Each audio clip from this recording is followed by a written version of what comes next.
Good evening to all. I haven't mentioned it much this week, but on Sunday I mentioned my friend Jesse Flowers, who I've known for many years, and I just want to say you're very fortunate to have him working with you here, an able, godly preacher who's standing for the truth, upholding God's word, as well as three faithful and godly elders, Brothers Flowers and Gentry and Forrest. I hope you will uphold their hands and support them as they look out for your souls. Tonight, we're going to be looking at 9 macroevolution myths still taught in public schools. Now, the last few nights, we looked at some justification. Why is this series important? We're not going to go into that too much tonight, except to just say that this is a necessary evil, I believe, in our generation to confront this error that's leading people away, especially young people, from the faith. I'm sure Paul didn't like to have to always deal with the Judaizing teachers, the doctrine of the circumcision, but it was necessary for him to undo the teaching that had been done, and so that's what we are trying to do tonight. As we've said all week, for biblical creationists, it's very simple. Exodus 31:17, for in 6 days the Lord made the heavens and the earth. And it wasn't only God the Father there, it was also God the Son, pre-incarnate, who was known as the Word, John 1:1, or the Logos. And we saw that in Hebrews, we saw that in John 1. We'll see it again here in Hebrews, actually we saw it in Colossians 1, John 1, here in Hebrews 1 and verse 2. In these last days, he has spoken to us by, we can say, Jesus. God has appointed Jesus heir of all things. And notice this, and made the universe through Jesus. However, in school and in college, we're taught, no, Jesus didn't make everything. Everything just evolved. So that's where we're going to be looking at these 9 myths tonight. These are common things. Actually, this is a very simple lesson, because all 9 things that are taught in school are easy to refute by just using the evolutionist quotes. Even the evolutionists refute what is taught in school. So the 9 things we're going to look at briefly: animal homology, embryology, the peppered moth, alleged horse evolution, Darwin's finches, Neanderthal man, our ancestor Lucy, alleged fruit fly evolution, and vestigial organs. As we've said all week, you have to remember, we're going to focus on this. Macroevolution requires new genes. They say evolution occurs through mutations. They have to have new genes. So we'll start out by saying the scientific case for macroevolution is so weak that they're forced to use disproven examples to try to convince you of their false teaching. Notice even Dr. Pierre-Paul Grosset, who's the past president of the French Academy of Science, he said, our duty is to destroy the myth of evolution. He says the deceit is sometimes unconscious, but not always, since some people, owing to their sectarianism, purposely overlook and refuse to acknowledge the inadequacies and falsity of their belief. But as Christians, we have to be different. Paul tells us in 2 Corinthians 4:2, but we have renounced the hidden things of shame, not walking in craftiness, this is what we have to do, nor handling the word of God deceitfully, but by manifestation of the truth, commending ourselves to every man's conscience in the sight of God. In a sense, we have one hand tied behind our back in this fight, because we have to use the truth. And as you saw from Dr. Pierre-Paul Grosset, evolutionists aren't always honest. Now, we'll also start out by saying the evolutionary hoaxes have been perpetrated for over 100 years.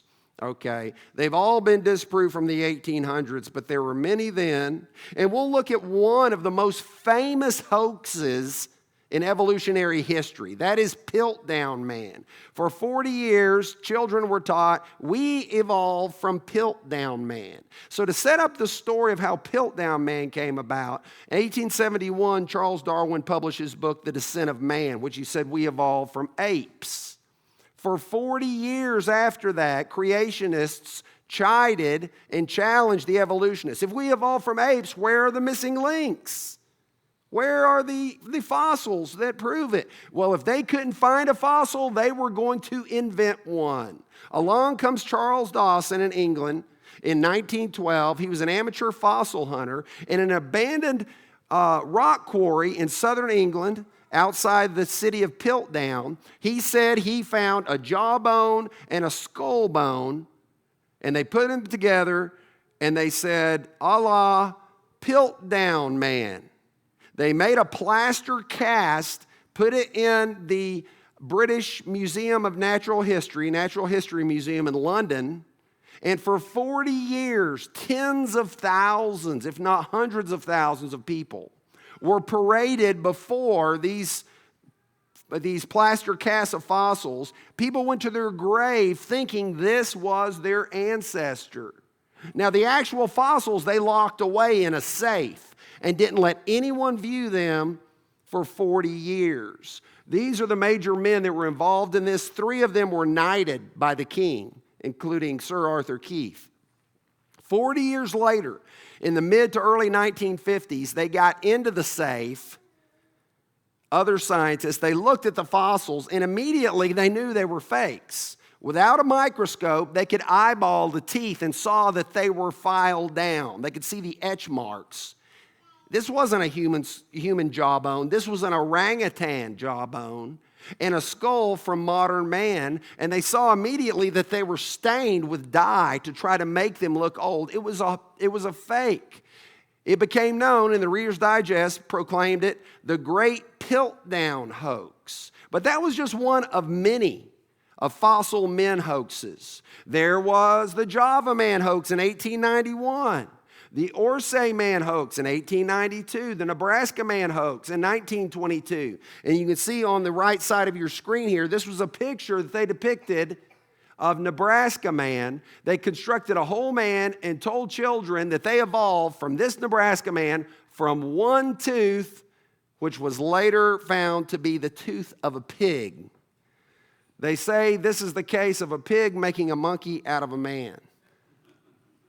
So we shouldn't be surprised at the deceit, should we? In fact, we should be prepared for it. The Bible tells us to be prepared for this type of deceit. In Colossians 2 and verse 8, Paul says, beware lest anyone cheat you through philosophy and empty deceit, according to the tradition of men, according to the basic principles of the world, and not according to Christ. So let's look at these 9 myths, these hoaxes, these frauds that are taught to many of you in public school. And every single one of these are going to be taught tomorrow in schools around the country and around the world, even though evolutionists have denounced every single one of these. The first one is animal homology. What does that mean?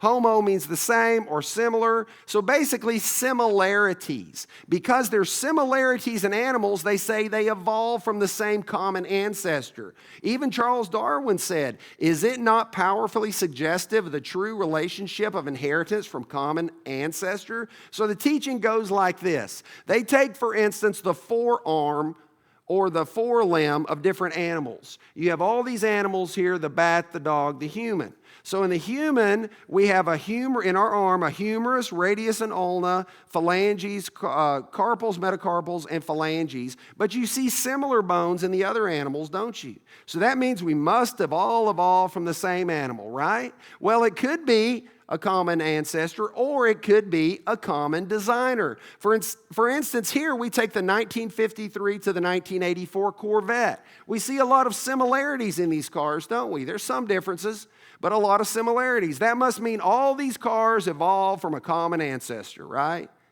No, they all came from what? A common designer known as General Motors. Common designer. So something else, so that pretty much does away with that point, but we'll make an even stronger point on this. What would discredit the teaching of homology, that these organs all evolved from one another? Well, if they had similar organs, but you can prove that they didn't evolve from one another, and we have that in a couple of species here, and phyla. So in the mollusks and the vertebrates, they have a similar organ in the body, and it's the eye. And I asked one person, I was telling one person about this one time, that this proves they didn't evolve from one another because they have the same eye. And the person said, no, evolutionists would say the vertebrae evolved or inherited their eye from the mollusks, but they don't say that. They say over millions of years later, the vertebrae evolved the very same eye. What you're looking here is a human eye and octopus eye, almost identical in structure. Now, when you talk to evolutionists about this, they say, yeah, we know, but that's convergent evolution. Do you know what a convergent evolution is? That's their way of trying to get around the topic and say, well, they just accidentally evolved the same thing. Well, you can't believe an eye would evolve the first time, but then it evolved the second time, the very same features. Notice this, the human eye, the octopus eye, they both have an eyelid, cornea, pupil, iris, ciliary muscle, lens, retina, and optic nerve or optic ganglion. Identical. Now, to make this point even stronger, what should we find if these organs evolve from one another? If the whale forearm, the flipper, and our arm are from the same evolutionary past, what should we find that shows they were blueprinted the same? Of course, we should find the same DNA or the same genes. Do we find that? No, we don't. Let me give you a quote. This is from Dr. Gavin de Beer, a very famous scientist in England. Before I give you this quote, let me just say in 1971, he's going to refer back to 1938 and say that we saw similar organs that evolved from one another, but they didn't have the same genes. Now, one time someone said, but they didn't know about genes in 1938. They didn't know about DNA and the double helix. No, they didn't know about DNA, but we've known about genes since who? In 1866, found gene theory? Gregor Mendel, the creationist Gregor Mendel. We knew about genes in 1938. We didn't know about DNA. Okay, this is what he says. What mechanism can it be that results in the production of homologous organs, the same patterns, in spite of their not being controlled by the same genes? I asked this question in 1938, and it has not been answered. What's the point? Your teachers tomorrow will tell you your arm and the whale arm all evolved from the same source. No, they have different genes. God used the same part, similar parts in different animals because He is an intelligent designer. He is the common designer. So point one, take-home message, similarities in different animals suggest a common designer rather than a common ancestor. So if homology has been debunked as proof of evolution, why is it going to still be taught in schools tomorrow? The same answer from last night. Do you remember the answer? Because they don't have anything better to replace it with. Point number two is embryology, or Haeckel's embryos. So I was taught this in school, maybe you were. Darwin actually said embryology is to me by far the strongest single class of facts in favor of the change of forms. So what is this teaching about embryology? Well, basically they say that embryos, as they grow in the womb or the egg, they recapitulate or they go through the same stages of evolution that our ancestors did in the past. At once you evolved from a tadpole, so you look like a tadpole in the womb. We evolved from a salamander, so you look like a salamander in the womb. We evolved from a lizard, so you look like a lizard in the womb, et cetera, et cetera. And here's one crazy example. So this is actually in a textbook where they show that on these embryos, fish, reptile, bird, and human, they have these folds in their neck. They're actually just pharyngeal folds, is what they're called. But because they look like little slits, the textbook calls them gill slits. That proves we evolved from fish because they have gill slits. These aren't gill slits. And to use a crude example, if someone had a lot of fat on their neck and they had folds in their neck, they would say, those are gill slits. That's exactly what that is. It's just folds in the neck. So this is where the teaching came from. It came from a man named Ernst Haeckel. We introduced you to him Tuesday night. He's the guy that said we couldn't allow the African races into the human species because then we would have to introduce the ape. You remember that? So Ernst Haeckel was also known as a Darwin's apostle of Germany. So he was trying to convince the German people that evolution was true. Now, mind you, today a lot of people believe in evolution, don't they? People we go to school with, some people in our families, even some people in the church believe in evolution, unfortunately. But in this day, when Charles Darwin came out with his idea, like less than 1% of the world believed in evolution. It was mainly the atheists. So Ernst Haeckel wanted to convince the German people that evolution was true. And so he came up with this idea of embryology, and he made a series of wood carvings. Now notice in his wood carvings, in the first stage, these are his actual wood carving prints. In the first stage, all of these embryos look the same, don't they? But in the last stage, the fish, salamander, chick, rabbit, human, they all look different. He says, see, in the first stage, they all look the same. That means we all evolved from a tadpole or a lizard or a salamander because we go through those stages. Well, guess what they found when they looked at the actual embryos? Here are his wood prints. Let's compare these to the actual embryo. You want to see what they look like? This is what they look like. This is the actual embryo.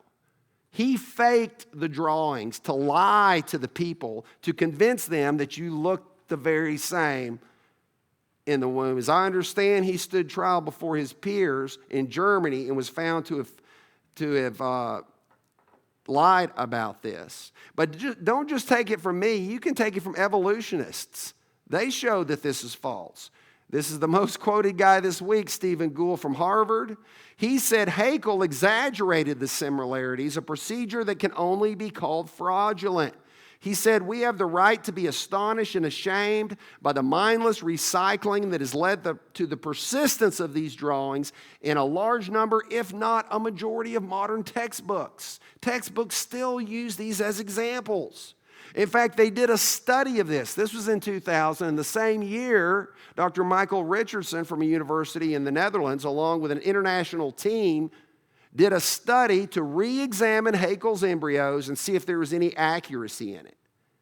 And all these guys believe in evolution. This is the conclusion they came to.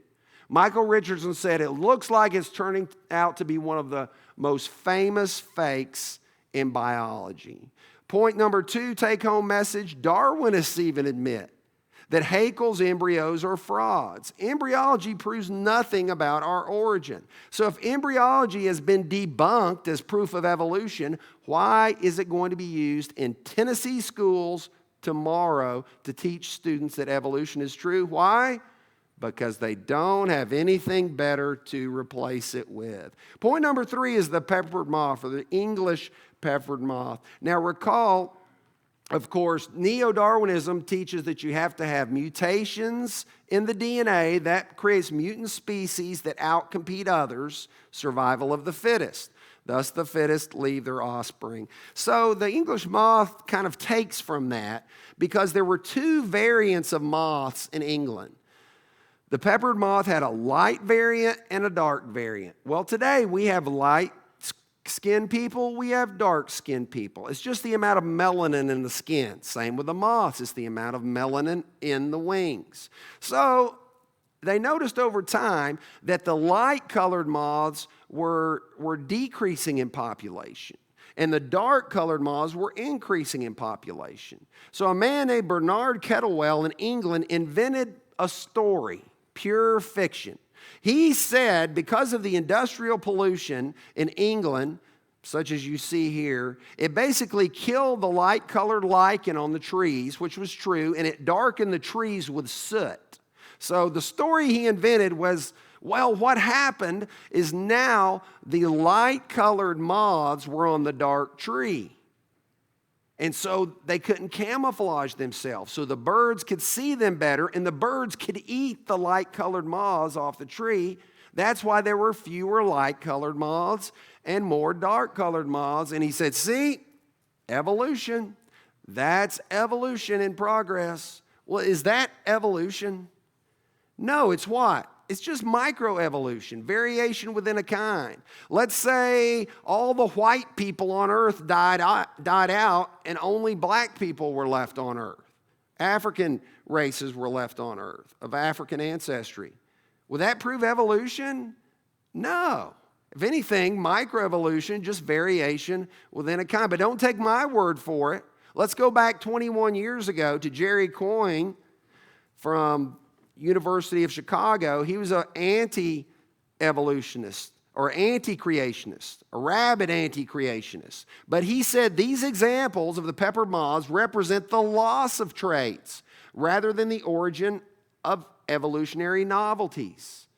He says there's no new material, no new genes being created. In fact, he says this is devolution. They're not evolving, they're devolving. We can go back further. 1971, Dr. L. Harrison Matthews was honored to write the foreword to Darwin's book, Origin of Species. This is what he said 55 years ago. Before I was born, he said this, and yet I was still taught this all through school. He said, the peppered moth experiment shows survival of the fittest, but they do not show evolution and progress. Beyond that, there were many problems with these experiments, many problems. We don't have time. We'll just look at the last point. It was proven that Bernard Kettlewell staged his photographs of birds eating these moths off the trees for making his TV series.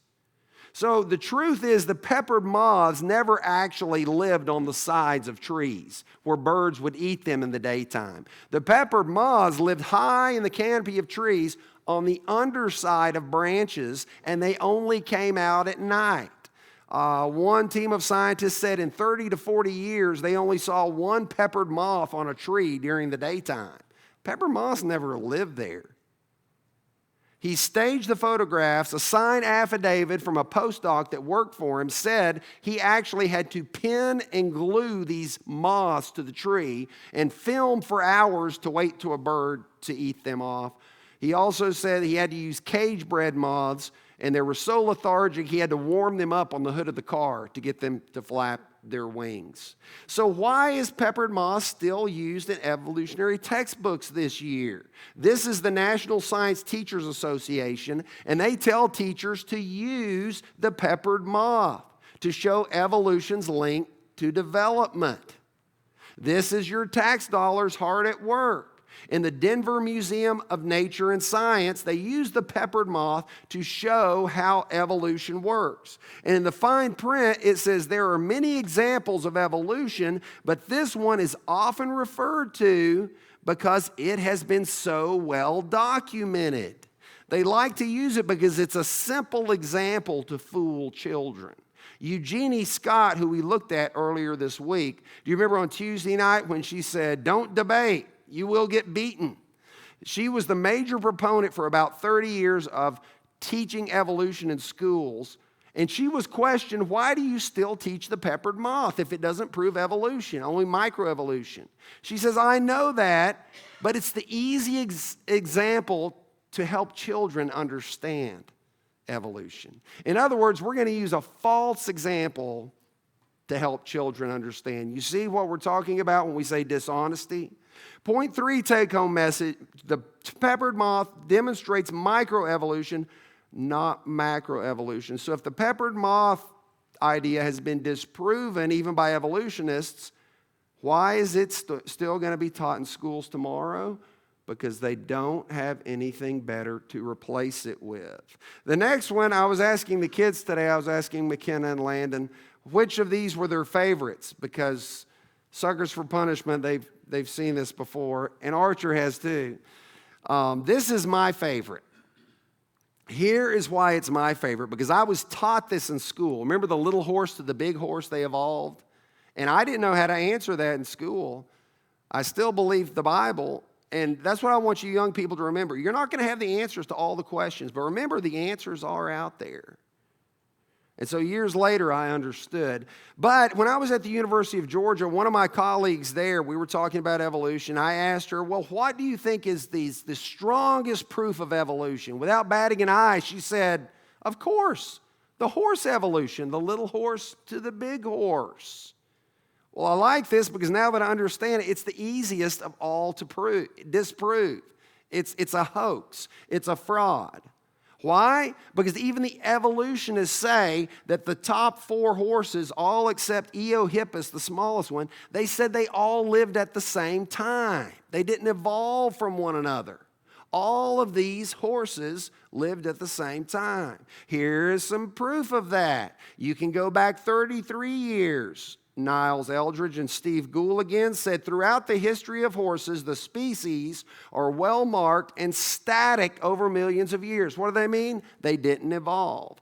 At high resolution, the gradualistic picture of horse evolution becomes what? A complex bush of overlapping related species. They lived at the same time. They overlapped. They did not evolve from one another. But wait, there's more. We can go back 40 years ago to Stephen Stanley at Johns Hopkins University. He said the horse is the classic story of one genus turning into another. Now it's becoming apparent that there's a what? An overlap in these genera. There isn't just a simple gradual transition from one horse to another. We've known that for 40 years. But wait, there's more. We can go back 72 years. N.H. Nilsson from the University of Lund in Sweden said 72 years ago, before most of you were born, he said, the family tree of the horse is beautiful and continuous only in the textbooks. The construction of the horse is a very artificial one and cannot therefore be a continuous transformation series. They don't transform one into another. But wait, there's more. We can go back 73 years. Here's George Gaylord Simpson. He was one of the architects to the modern synthesis or neo-Darwinism. Remember last night, he was one of the 7 men that came up with neo-Darwinism. He said the uniform continuous transformation of Hierocatherium, that's Eohippus or the Dawn horse, the little one, into Equus, the modern horse today, so dear to the hearts and generations of textbook writers, never happened in nature. Here's the guy that invented neo-Darwinism, taught in school, and he says horses never evolved from one another. And yet your teachers are still going to teach that. Now what's interesting, he was at an Ivy League school. He was at Columbia University. He was also the curator of the American Museum of Natural History in New York. In that museum, they have the horse evolution on display, and he was in charge of that. In 1951, 75 years ago, he wrote a book denouncing that display in his own museum. He wrote the book saying that's a lie, but he left it in the museum, of course. Point number 4, the take-home message, horse evolution never occurred. So if the famous horse chart is a fraud, then why are they going to teach it in Tennessee schools tomorrow? Because they don't have anything better to replace it with. Next is Darwin's finches. Many of you may have heard about these or taught this in school. So the story goes in 1831 when Charles Darwin boarded the HMS Beagle and rounded the world in 2 years as the ship's naturalist. You might remember he came to the Galapagos Islands off the coast of Ecuador. The Galapagos Islands are a series of about 125 islands. He looked at various animals. He was actually an avid hunter, so these birds, he shot the birds and he lined them up and he compared them and he looked at their beaks. Now he found 9 different species of birds and he found there was different sizes of beaks on the different islands. And the conclusion he came to is they all evolved from the common ancestor on the mainland with the medium-sized beak. So different sized beaks, and they were just millimeters off, but different sized beaks, and that proves evolution. Microbe to man, bacteria to Bob, amoeba to Amelia. Does that prove evolution? No, it just proves variation within a kind, or microevolution, different sized beaks. You know, I would say some of us tonight probably have different sized beaks. Or noses. Some of us have wider noses or narrow noses, longer, thinner, shorter noses. There's the Greek nose, Roman nose, Armidid nose, Cyrid nose. But nobody says we're evolving into anything else because we have different sized beaks or noses. Do you know what's going on here? There are fewer differences in Darwin's finches than there are in the 360 breeds of dogs. But the dogs aren't changing into anything. In fact, there's much greater difference, as we pointed out on Sunday, between the miniature Chihuahua and the Great Dane. But they're not evolving into anything different. What's going on here is no new genes are being added. Yes, there's different size beaks, but no new genes. So this is what you should ask your teacher about Darwin's finches if they ever bring it up. You should say, if Darwin's finches demonstrate macroevolution, what new genes have been added to the finch? Because do you remember the chart with the gorilla? What is neo-Darwinism? New mutated genes. Take-home message number 5. Darwin's finches demonstrate microevolution, not macroevolution. So if Darwin's finches have been disproven, why are they going to be used to be taught to teach evolution tomorrow in schools? Because they don't have anything better to replace it with. Number 6 is Neanderthals. This is hardly even worth mentioning. All of these have been so disproven, they're hardly worth mentioning. So we're told that there was a different species called Neanderthal species that's different than Homo sapien. It's not us, it's a different species, Homo neanderthalis. Okay, what's the difference in Neanderthals and humans, do they say? Well, basically, they have thicker bones, a thicker skull, a larger skull cranium capacity, that's a bigger brain, and larger ridge brows. But we are more evolved than the Neanderthals you see. Homo sapiens are more evolved. That's what they teach you. I don't know. Some of us have had traumatic brain injuries. We've had some accidents. Sometimes I think I would like to have a thicker skull. You know, some of us have struggled in certain classes in college. Some of us might like to have a bigger brain. I would think that Neanderthal would maybe be a little more evolved than Homo sapiens, but that's not what they teach you. Let me give you clues that Neanderthal was a human, just like you, just like me. Here are the clues. Number 1, Neanderthals created and hunted with weapons, just like humans. Neanderthals created and admired artwork, just like humans. They set broken bones. We've proven that, just like humans. They created musical instruments with the same musical pattern we've seen from their flutes, just like humans. They made and used tools and jewelry, like this shell necklace you see here, just like humans. They built and rode in ocean-sailing vessels, just like humans. That sounds like an unevolved brute, right? No. They observed religious practices. They worshiped God. They buried their dead with honors. They spoke an intelligible language. They cultivated and used pigments. They cooked their food. They even cooked vegetables. That's supposedly, in evolutionary terms, a sign of a very high level of intelligence to not just cook meat, but to cook vegetables. And here's the kicker. Since the early 1950s, we've known that their anatomy, even the size of their brain, is the same scale as people living today. There are people with brains the same size as Neanderthals today. And so this is the Neanderthal Museum in Germany. And they show you this picture and try to show you this is some, unevolved brute. I don't know. Where I come from, I know some people that kind of look like this. In fact, for years I was using this picture and I started thinking of the next guy. Some of you may like classic country. I always think of him. Kind of looks like him, doesn't he? Now, they also say I just stole my thunder there. They also say that they're unevolved because they have these big ridge brows. Can you think of anyone in history that had big ridge brows? How about Charles Darwin? There's even people today with big ridge brows. It doesn't prove anything about evolution. And to put a finer point on this, secularists have even admitted that Neanderthals lived at the same time as humans, lived with humans, they walked like humans, they acted like humans, and finally, here's the big kicker, they even interbred with humans. Did you know that?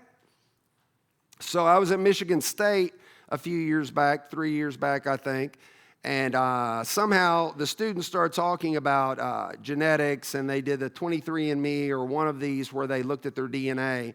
And this girl was saying, in my DNA, it says I have 1 or 2% Neanderthal genes. And she was like so amazed. Well, of course, they were humans. They interbred with humans. We shouldn't be surprised that they have we have some of their DNA. Point 6 take-home message, Neanderthals were humans. So if Neanderthals have been debunked as proof of evolution, why are they going to be used in schools tomorrow in Tennessee to prove evolution? Because they don't have anything better to replace it with. Now, here's one they said we did evolve from.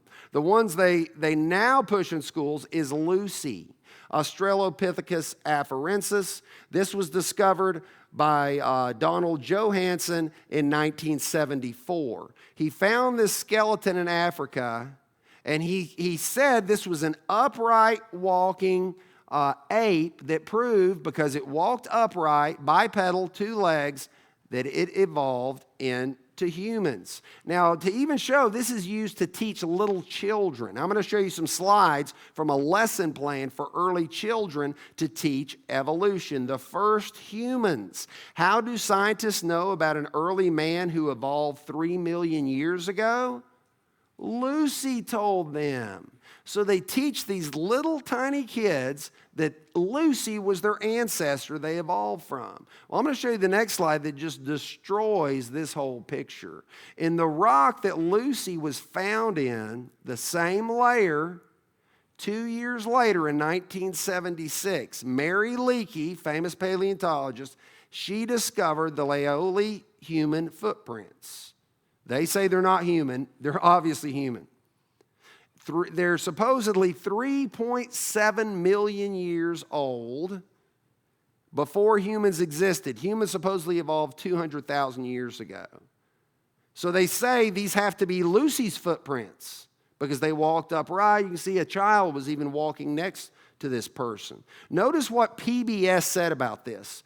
PBS said the footprints look remarkably like a human's, so much like humans that some scientists had a hard time believing that they were made by Australopithecus afarensis, Lucy's species, the only human ancestor known to have lived at the time. Number one, these aren't Lucy's footprints. Number two, Lucy did not walk on 2 legs. She was a knuckle walker. She walked on 4 limbs, and we will prove it. 37 years ago, even though they're going to teach this in schools tomorrow, 37 years ago, people writing in scientific journals that know far more than your high school teachers said this in the Journal of Physical Anthropology, that Lucy's these Laetoli footprints are indistinguishable from those of a habitually barefoot Homo sapiens. So if you see the picture here with the footprints, compare that footprint. Does it look like the human footprint on the left, or does it look like Lucy's footprint on the right? Obviously, that is a human footprint in the same layer that Lucy was found in. That shows that Lucy and humans lived at the same time. We did not evolve from Lucy. But we can go back the same year, 37 years ago, in the prestigious journal Science, Dr. Tim White said the uneroded footprint showed a total pattern like seen in modern humans. In fact, human fossil footprints are dated in rock that is supposedly millions of years old. Before humans evolved, we found these footprints in Africa, Texas, New Mexico, Hawaii, Turkey, Italy, and France. Furthermore, notice this in the very prestigious journal Nature. They said, Dr. Richmond and Straight said, new evidence has come forth that Lucy has the morphology of a knuckle walker. So that's what Lucy looked like. Her skeleton, she walked on her knuckles, not like a human. But what did they show you in the museum, in the textbooks? They show she walked upright. In fact, it's been proven, scientifically proven, she could not have walked upright because her pelvis was rotated. She would not have been able to stand up. Impossible. Charles Ocknord said this, Lucy, known over the last few decades, are removed from the place in the evolution of human bipedalism, that is walking. This should make us wonder about the presentation of human evolution in introductory textbooks. I found this a few years back in 2012 in the prestigious journal Science 14 years ago, and it says Lucy had ape-like development, and it goes on to say that her development was simply like an ape, not like a human. So the best scientists are saying no. She did not evolve into a human, but that's not what they're going to teach you in school tomorrow. So the point 7 take-home message, who's your mama? Evolutionists admit Lucy is not your mama, even though that's what they will tell you in school. So if Lucy has been disproven as an evolutionary icon, why will she be used in school tomorrow? Because they don't have anything better to replace her with. Number 8, we've got 2 more. Number 8 is fruit fly evolution. So again, remember, what is the neo-Darwinian evolution? It requires new genes to create mutant species. So if they're going to prove evolution, they have to prove new genes. Well, why do they use the fruit fly? The fruit fly is one of the most easily mutatable of all creatures. It mutates very easily. They've been doing this since 1900 for like 125 years. They use radiation, mutagenic chemicals, and other things to mutate them. We did this in the 7th grade. Supposedly, this proves evolution. So we use mutagenic chemicals on these fruit flies when I was in middle school, and you could mutate the wings, the thorax, the abdomen, the legs, and the eye. Now, the favored mutation that everybody looks for is this 4-winged fruit fly, which is actually a combination of 2 different mutations that come together. And your teachers will show you this 4-winged fruit fly and say, see, that's evolution. Well, I'm going to prove to you why this cannot be evolution. In fact, it's the opposite. It's devolution. Here's why. I like to call it the PBS principle. That's because it's easy to remember because PBS pushes evolution, okay? You can remember that. Here's the PBS principle. For Darwinian evolution to be true, neo-Darwinism, it has to have 3 things. Number 1, when the animal evolves, the mutation has to be persistent, that is passed down to the next generation. Number 2, it has to be beneficial. It has to help the animal outcompete the others in the wild.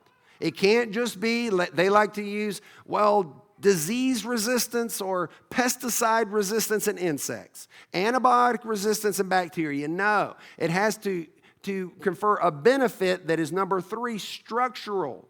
It has to change the structure of the animal. Well, let's test this out with the 4-winged fruit fly. Is this mutation persistent? Is it passed down to the next generation? No. Do you know why? Because it can't breed. They say this is evolution. The fruit fly can't even breed, so it can't pass down its genes. Number 2, is it beneficial? Does it help it outcompete the other ones in nature? No. It can't even fly. It just sits there. Number 3, is it structural? Yes, it's structural, but it's kind of a freak of nature that can't survive in the wild. And if you can't survive in the wild, then you can't play the evolution game and pass on your genes. And so this doesn't prove evolution. So if your teachers ever use the fruit fly as an example of evolution, this is what you should ask them. If fruit fly mutations demonstrate macroevolution, this is what you have to ask them. What new beneficial genes have been added to the fruit fly? And then look at the blank stares on their faces.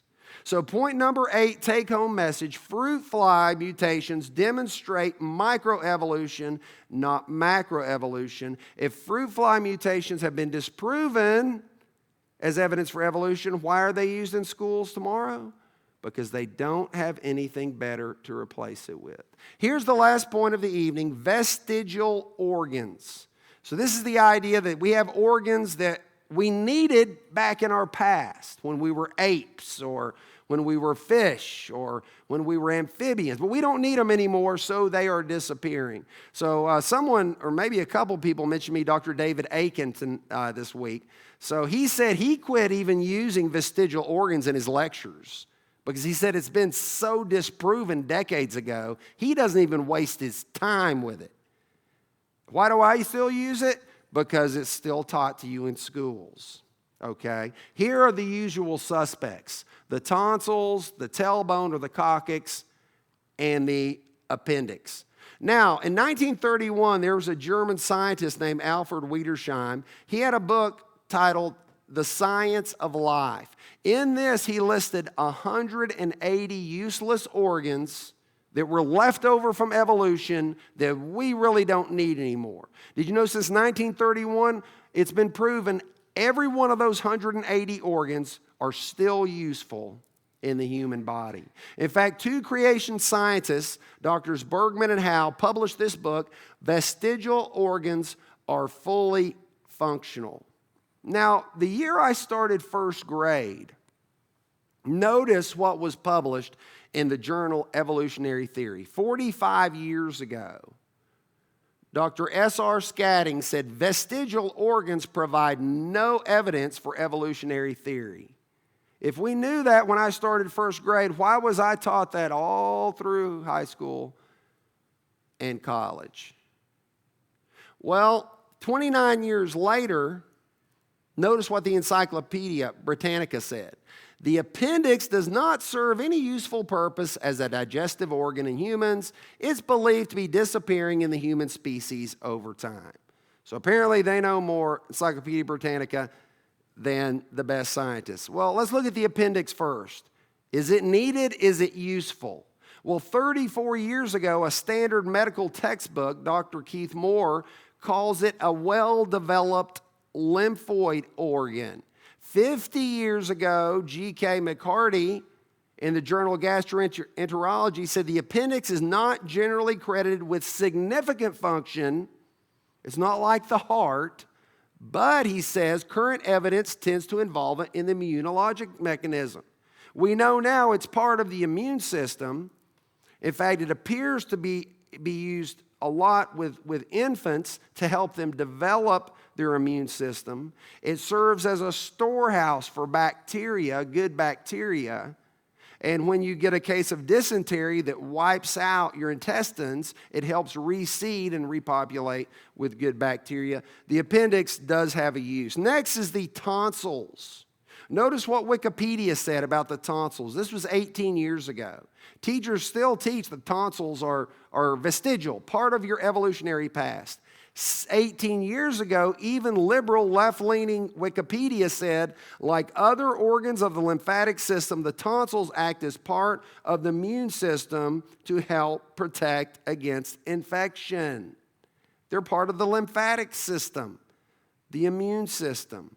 Pretty much does away with that one. Next is the coccyx or the tailbone. I remember being taught this one in school. So we all have this coccyx or tailbone at the top, and what we were taught in school is that's left over when we were a monkey swinging in the tree. See that? That's where your tail extended. Now I know some of you may think you have some little monkeys running around the house, but we were never monkeys. Well, how can you prove that that's not vestigial? Because it's still useful. How do we know it's still useful? Well, this comic pretty much sums it up. This professor is sparring with this student. He says, vestigial organs like the human tailbone prove that we evolved from animals with tails. This well-informed high school or college student says, sir, there are 9 muscles that attach to the tailbone.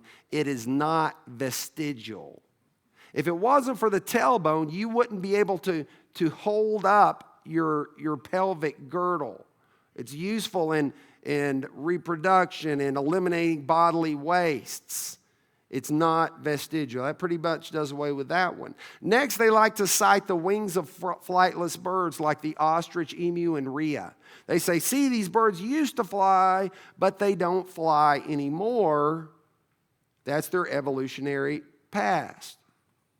Now, from what we've studied so far, we could say, well, maybe God wanted to use the same organ in a bird, but not use it to fly, use it for something else. We know these wings are useful for these birds for a number of purposes. They use it to protect their young.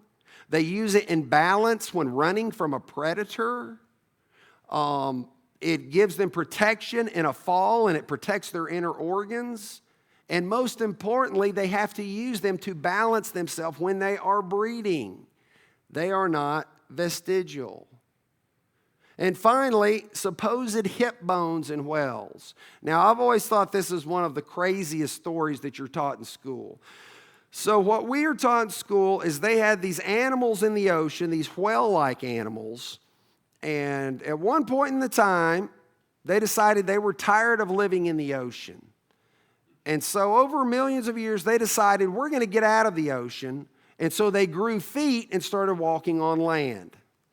Well, a few million years later, they decided they were tired of walking on land. They wanted to go back in the ocean. So in school, they teach you whales were actually a cow-like creature that went back into the ocean and started swimming again. And they say at the anterior of their body, the back of their body, they have these little bones. And they see, those bones prove there used to be legs back there when they walked on land. But when they walked back into the ocean, those legs slowly disappeared and they only have little bones left. The only problem with that is we know those bones have nothing to do with walking. It's been proven those bones are used for reproduction.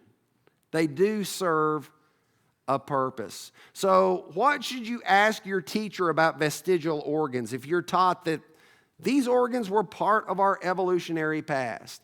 If vestigial organs demonstrate macroevolution, then what new genes have been added to the animal's genome? Friends, this isn't evolution. If vestigial organs are true, if they are disappearing, what would it prove? Devolution. That they're devolving. Now, Dr. Patton tells a story when he was in Texas before the Texas textbook committee that they asked, I think it was the head of the biology department of University of Texas. I've heard him tell this story. They asked him when he was standing before the committee, what is the best example of evolution that you know of? Guess what he said? He said the fish in the caves that lost their eyes. Over time, when they were in the caves, they didn't need their eyes, so they lost them over time. He gave an example of devolution.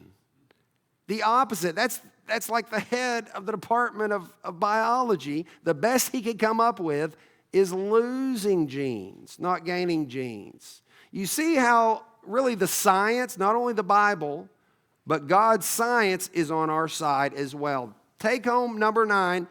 Message is vestigial organs are not vestigial. No new genes are being added. So finally, one more time, if vestigial organs have been disproven as evidence for evolution, why are they going to be used tomorrow in Tennessee public schools? Because they don't have anything better to replace it with. In conclusion, let's remember that proponents of neo-Darwinian evolution do not always deal in an honest manner.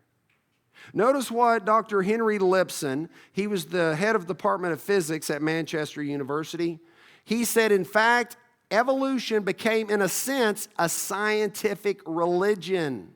Almost all scientists have accepted it, and many are prepared, notice this, to bend their observations to fit with it. Therefore, we shouldn't be surprised when people are dishonest. Why? Notice what Peter said in 2 Peter 2 and verse 1, but there were also false prophets among the people, as there will be false teachers among you, who will secretly bring in destructive heresies, even denying the Lord who bought them, and bring on themselves swift destruction, and many will follow their destructive ways, because of whom the way of truth will be blasphemed.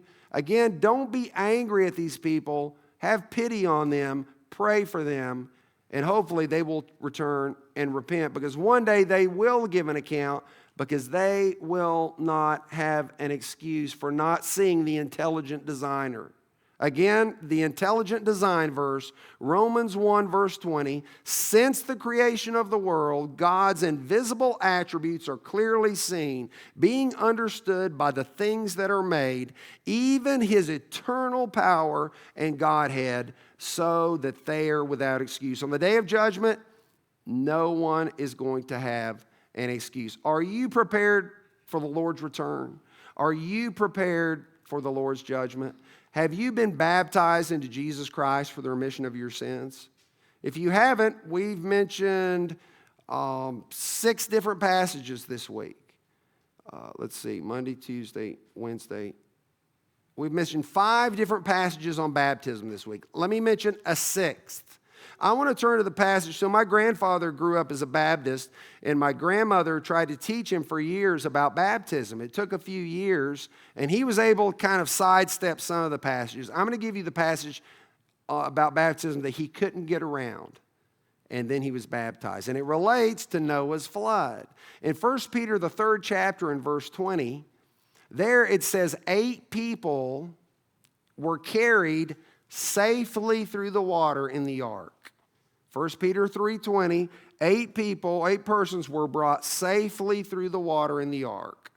Verse 21, 1 Peter 3:21, corresponding to that, just like 8 people were brought safely through the water, corresponding to that, baptism now saves you. Not the removal of the filth of the flesh, but the appeal for a good conscience through the resurrection of our Lord Jesus. Would you like to be baptized into Christ tonight? Give your life to him. We invite you to come as we stand and sing the hymn.